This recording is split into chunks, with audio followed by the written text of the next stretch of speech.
Halo saudara, kita berjumpa lagi dalam program Kuasa Kebenaran Channel. Saudaraku, saat ini kita akan membahas pertanyaan yang diajukan minggu lalu, yaitu apa konsekuensinya atau apa akibatnya kalau kita tinggal dalam ajaran Kristus. Nah saudaraku, sebelum kita akan membahas pertanyaan ini menurut Alkitab, sebelumnya mari kita satu dalam doa kita berdoa. Bapa kami di surga, terpujilah Engkau Bapa di tempatmu yang maha kudus. Engkau layak dipuji, ditinggikan, dimuliakan, diagungkan, karena Engkau layak dipuji. Bapa, pada saat ini Bapa, kami akan mengajarkan kebenaran-Mu. Biarlah Bapa memimpin acara ini dari awal hingga akhirnya dengan tidak kurang apapun. Dan biarlah hamba dapat mengajarkan kebenaran sesuai dengan kehendak Bapa menurut firman Tuhan. Terima kasih Bapa, inilah doa dan permohonan kami. Dalam nama Yesus kami bawa doa ini kepadamu. Amin. Saudaraku, tema hari ini sesuai dengan pembahasan pertanyaan yang akan kita bahas adalah tinggal dalam ajaran Kristus berarti telah melakukan baptisan Kristus masuk ke dalam air. Ya, itu namanya tinggal dalam ajaran Kristus.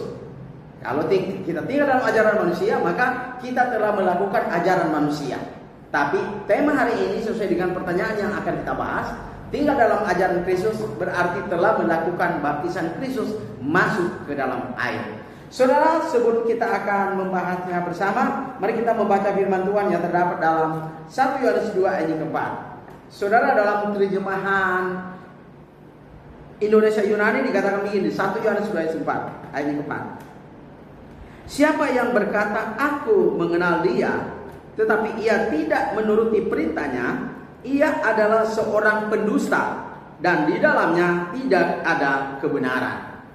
Saudaraku yang saya kasih dan kasih Kristus, tujuan daripada pertanyaan yang akan kita bahas pada hari ini adalah mengajarkan kepada kita bahwa kalau kita tinggal dalam ajaran Kristus, ya, berarti kita tetap dalam pengawasan Kristus. Artinya kita tetap dalam koridor ajaran Kristus itu dan kita tetap setia di dalamnya. Nah saudara, pertanyaan yang akan kita bahas pada hari ini adalah apa konsekuensinya atau apa akibatnya kalau kita tinggal dalam ajaran Kristus. Nah sebelum kita akan membahas pertanyaan ini, sebelumnya mari kita bahas tentang kata tinggal dalam ajaran Kristus. Saudara, kata tinggal dalam ajaran Kristus itu ada beberapa hal yang harus kita bahas. Pertama adalah kata tinggal. Saudara, kata tinggal dalam bahasa Yunani-nya itu dikatakan menon. Saudara, kata menon ini adalah akar kata kerja dari kata meno. Meno artinya tinggal tetap atau bertekun di dalamnya. Kemudian saudara, kata dalam, bahasa asli Yunani-nya Perjanjian Baru adalah kata dalam, yaitu dari kata en. En artinya di dalam atau pada atau di dalam atau kepada, ya saudara. Kemudian saudara, ajaran Kristus itu dalam bahasa Yunani-nya adalah te didaxe tou Christo. Berarti kalau tinggal dalam ajaran Kristus, bahasa Yunani-nya adalah menon en te didaxe tou Christos, yang artinya tinggal atau tetap dalam pengajaran Kristus, ya. Nah saudara, kita akan bahas pertanyaan yang akan ditanya yang telah ditanya minggu lalu, yaitu apa konsekuensinya kalau kita tinggal dalam ajaran Kristus. Konsekuensinya dijelaskan dalam 2 Yohanes pasal 1 ayat 9 bahwa kita memiliki bapa maupun anak itu. Pertanyaannya saudara, mengapa kita memiliki baik anak maupun bapak itu? Karena kita tinggal dalam ajaran Kristus. Berarti kalau kita tinggal dalam ajaran Kristus, berarti kita keluar dari ajaran Kristus, berarti kita bergerak. Kalau kita bergerak, saudara, bukan berarti kita tinggal dalam ajaran Kristus, tetapi kita keluar dari ajaran Kristus. Nah, betapa banyak pengajar-pengajar Alkitab mengajarkan bahwa dia seorang pengajar Alkitab atau pendeta. Tapi nyatanya saudara, banyak tafsiran-tafsiran yang diajarkan, disodorkan atau diajarkan kepada manusia, dan banyak manusia percaya itu. Tetapi apakah sesuai dengan ajaran Kristus? Tidak, saudara. Ya, dan ini saudara sangat berbahaya sekali.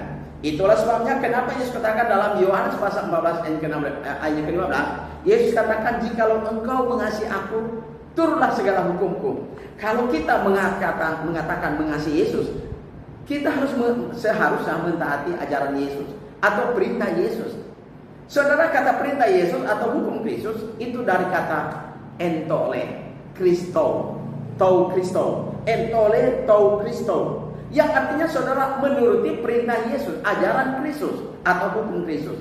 Nah saudara, kemudian kalau kita tetap dalam ajaran Kristus, berarti kita sudah melakukan sebelumnya ajaran Kristus tentang baptisan, yaitu masuk ke dalam air. Kalau seorang pengajar mengajarkan bahwa baptisan tidak penting, atau boleh pergi, boleh dengan bendera atau dengan pasir, itu berarti Anda tidak mengerti ajaran Kristus dan Anda otomatis tidak tinggal dalam ajaran Kristus. Tapi kalau kita mau jujur, kalau kita mau tinggal dalam ajaran Kristus, saudara, pasti kita akan belajar bahasa aslinya, karena semua sumbernya dari bahasa asli Yunani. Kalau Anda mau mengaku sebagai pengajar Alkitab Perjanjian Baru. Nah saudara, berikutnya, kalau kita tinggal dalam ajaran Kristus, berarti kita bangga kepada Kristus karena kita mengasihi Yesus. Itulah Yohanes 14 ayat ke-15. Akibat kita mengasihi Yesus dan tinggal dalam ajaran Kristus, menuruti ajaran Kristus, maka Yohanes 15 ayat ke-15 mengatakan, jikalau kamu menuruti segala perintahku, maka kamu adalah sahabatku. Nah saudara, apakah Anda sahabat Yesus? Atau Anda menentang Yesus? Atau Anda cuma mulut saja percaya Yesus, tapi ajarannya menentang ajaran Yesus? Contoh, baptisan. Baptisan Yesus, saudara, itu bukan dari Yesus, tapi dari Allah. Bagaimana caranya kita tahu dari Allah? Itu dijelaskan dalam Yohanes 12:48-50. Di mana saudara, Yesus katakan bahwa pesan yang aku katakan itu bukan dari diriku sendiri, tapi dari Bapa. Dan pesan Bapa itu yaitu adalah hidup yang kekal. Itu Yohanes 12 ayat ke-50. Dan saudara, kalau kita mengasihi Yesus, kita tinggal dalam ajaran Kristus, berarti kita sahabat Yesus. Dengan demikian, kalau kita disebut sahabat Yesus, berarti kita bisa berkomunikasi langsung dengan Yesus melalui ketaatan kita kepada ajaran Kristus. Saudara, semoga dengan pelajaran ini membawa informasi kepada kita, memberikan informasi kepada kita, dan kita harus ajarkan kepada orang lain bagaimana caranya kita tetap dalam ajaran Kristus. Dengan demikian, kalau kita tetap dalam ajaran Kristus, maka kita harus setia sampai mati, maka mahkota kehidupan akan Allah sediakan bagi kita. Wahyu 2 ayat 10. Semoga pelajaran ini memberikan motivasi buat kita dan apologize kepada Anda bahwa Anda harus membela Kristus kalau Anda memang berdiri dalam ajaran Kristus. Amin. Tuhan berkati. Mari kita berdoa. Bapa kami di surga, terima kasih kami telah mengajarkan kebenaran-Mu dan kami telah mendengarkan ajaran firman-Mu, yaitu ajaran Kristus. Biar kami tetap tinggal dalam ajaran Kristus sampai kami meninggalkan dunia ini atau sampai Yesus datang pada kali yang kedua. Dalam nama Yesus kami bawa doa itu kepada. Amin. Saudara, apabila saudara memiliki pertanyaan, hubungi nomor saya di 0853 40 42 9873. Tuhan berkati.